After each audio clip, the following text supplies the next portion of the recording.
Hey guys, Sean here. Welcome to the F1 Word and to the Styrian Grand Prix preview. Now there's a few tweaks to this one because the race is of course being held at the same track as last weekend, and so in all honesty there's not an awful lot of point in me repeating the stats from last week. And by the way, what a race we had last weekend too. It was the perfect way to kick off the season, and as I said during the live stream on Sunday, I don't ever want to have to wait 7 months for racing again, but all the action we saw made it well worth the wait. Just a quick recap on that race though. Valtteri Bottas was brilliant all weekend, taking pole position on Saturday and converting that into victory on Sunday. And now that I've had some time to really think about it, I am coming round to that idea that it was his best drive to date. Or at least for Mercedes, although there might be some recency bias in there somewhere. But a great weekend from the Finn, and definitely still my driver of the day for Sunday. All that pressure he had to soak up, he was brilliant. Charles Leclerc and Lando Norris took the other two steps on the podium, and I just want to say, yes, it was epic to see Lando grab that podium in the way he did, but all the talk was about how much of a surprise Norris's podium was, but I actually think Leclerc's was just as surprising given the pace Ferrari had demonstrated prior to the race. Yeah, okay, both drivers had a huge slice of luck to get there, insert the usual line about taking advantage when it falls your way, but it does feel a little bit like Leclerc's drive flew under the radar. Back to the stats though, the fastest lap of the race went to Lando Norris, who set a 107.475, with Red Bull taking top points for the fastest pit stop, and Alexander Albon was voted driver of the day by the fans. All in all, it was great to have Formula 1 back in an incredible way to start the season, as I say, and I don't think it's unreasonable to say that it was one of the best season openers we've had in recent times. Let me know what you think about that in the comments, but hopefully we'll get some great action again this time around in Austria. Now for this week's preview, there won't be any track stats or a hot lap because, as I said at the top of the video, there's not really much point. But I have been able to grab some other stats courtesy of Lights Out blog.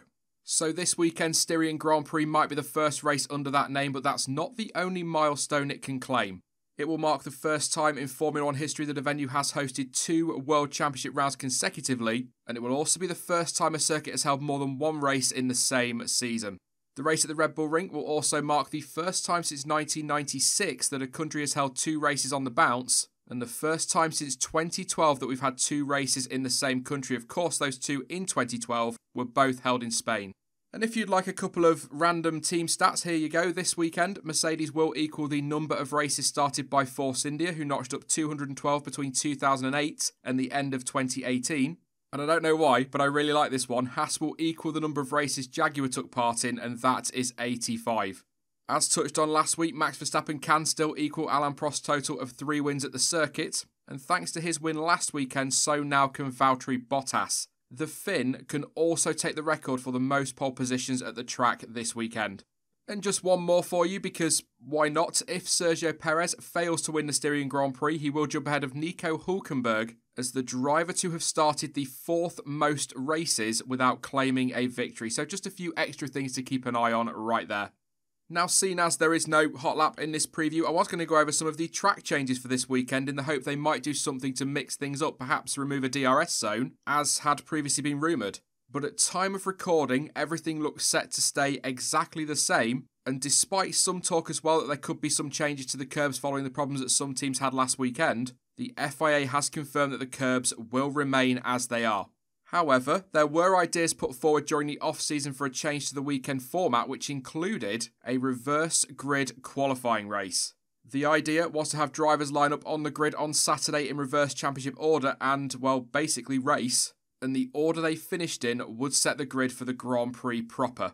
That idea, I guess unsurprisingly, was rejected by some teams, but nevertheless I thought it would be interesting to have a quick look at how they would have lined up for that qualifying race if it went ahead, so here it is.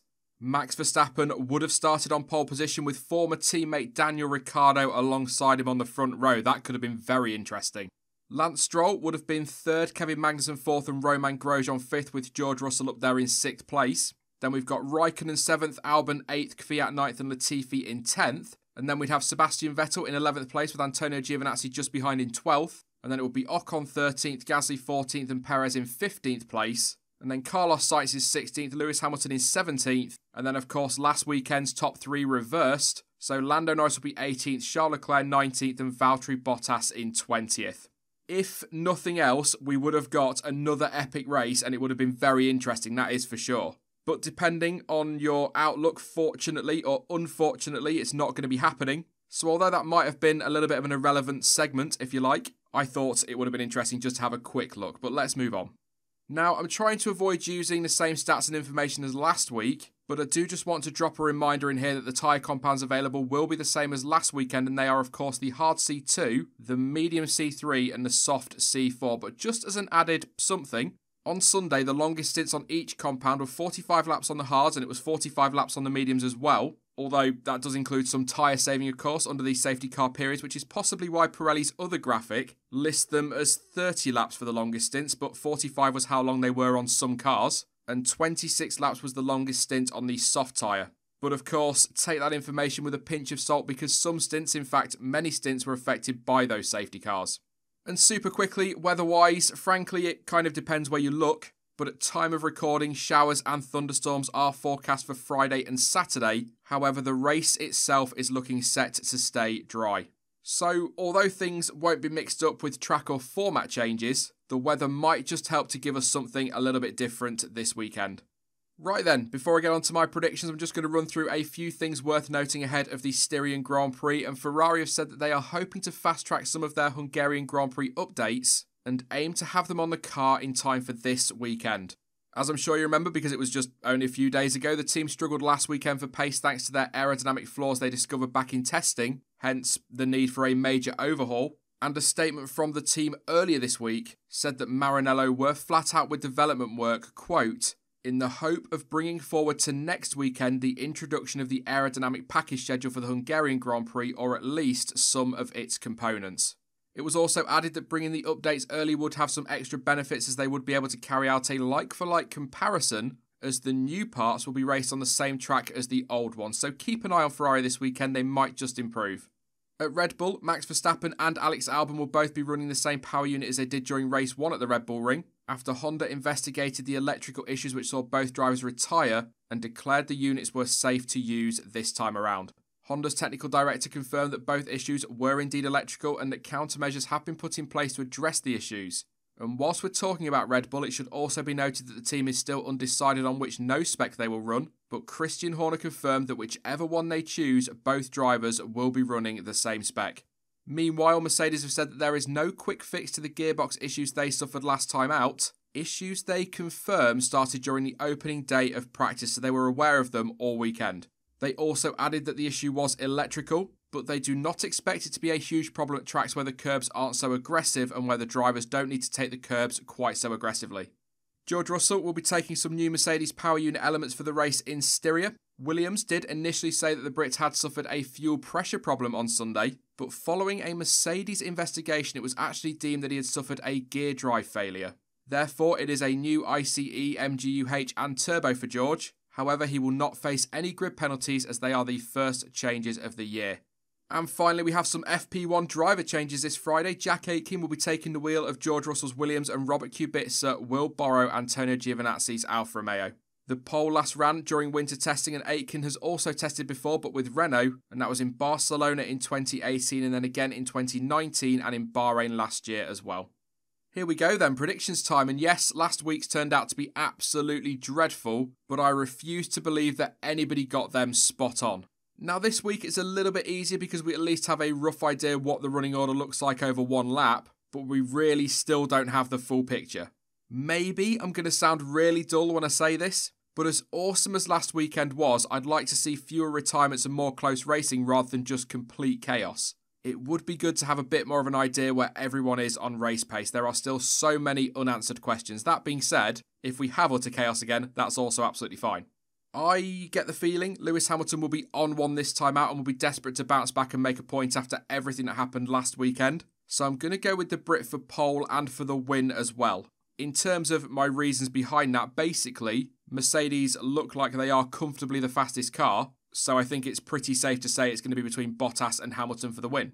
I reckon we will see a Mercedes 1-2 with Verstappen taking that final spot on the podium, mainly because provided it's not utter chaos again, Red Bull look like the closest challengers to the Silver Arrows. But if it's wet on Saturday, Red Bull might just throw a spanner in the works. Then again, Lewis is also pretty good in wet conditions too, so we'll see. And if you want a bold prediction, if it rains on Saturday, keep an eye on Lance Stroll. He might surprise a few. As for best of the rest, no idea quite frankly. I still think there is more pace in that Renault, and they are one of those unanswered questions along with Racing Point and their race pace. But McLaren were also very quick last time out, so although predictions are generally guesswork to a point, that midfield scrap really is at the moment. But I'm going to go for McLaren. They were best of the rest last weekend and have generally gone well at the Red Bull Ring. Carlos Sainz's drive was another one, by the way, that got lost in all the excitement around Norris's shock podium. So he's definitely one to keep an eye on again this weekend. The only thing I will add, though, is that both the McLaren boys did pit for a second time and so had fresher tyres than Perez, who finished just behind them. So maybe that end result was a little bit skewed by that.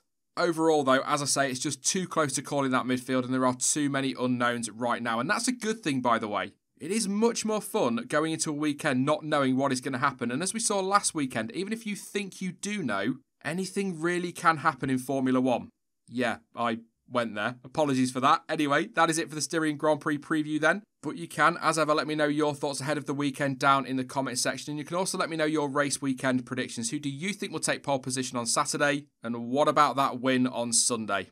Now, I will be back with content across the weekend once again, but in the meantime, don't forget that you can, of course, follow me over on social media, and all of the links you need for that are in the description down below. But as ever, thank you for watching, and hopefully I will catch you again in the next one. Bye-bye.